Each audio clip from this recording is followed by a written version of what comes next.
Imagine biting into a warm cookie, crispy edges, soft center, melted chocolate, and that sweet, creamy Cadbury filling inside. Yeah, we're making that today.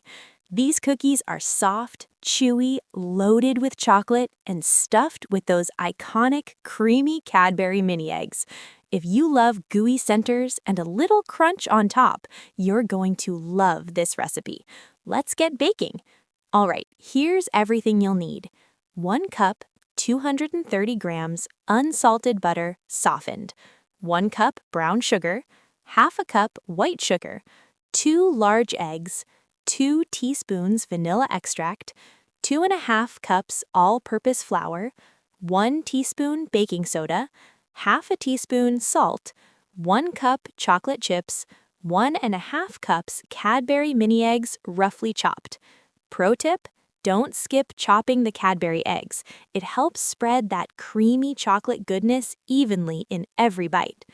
First, grab a large bowl. Add your softened butter, brown sugar, and white sugar. Now mix until it's light, fluffy, and creamy.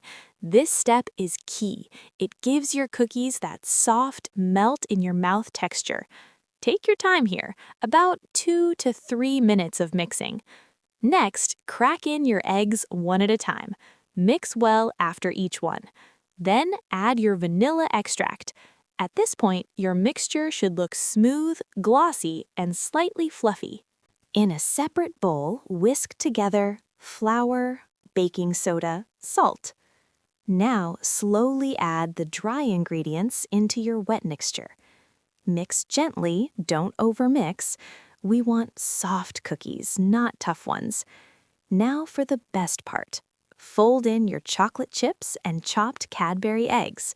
You'll start seeing chunks of colorful candy and chocolate throughout the dough, and trust me, it already smells amazing. Optional but highly recommended, chill the dough for about 30 minutes. This helps enhance flavor, prevent spreading, and create thicker bakery-style cookies. Preheat your oven to 180 degrees Celsius or 350 degrees Fahrenheit. Line a baking tray with parchment paper. Scoop out dough balls, about 2 tablespoons each. Pro tip, press a few extra Cadbury egg pieces on top for that bakery-style look. Bake for 10 to 12 minutes. You're looking for golden edges, soft, slightly underbaked centers. Don't overbake. They'll continue cooking on the tray after you take them out. Let the cookies cool for about 5 to 10 minutes. And now, the moment of truth. Break one open. Look at that melted chocolate and creamy Cadbury center. Wow, these are soft, gooey, and perfectly sweet. The crunch from the candy shell with the creamy chocolate inside, it's just next level. If you enjoyed this recipe, don't forget to like the video, comment your favorite cookie, subscribe for more delicious recipes, and I'll see you in the next one. Happy baking!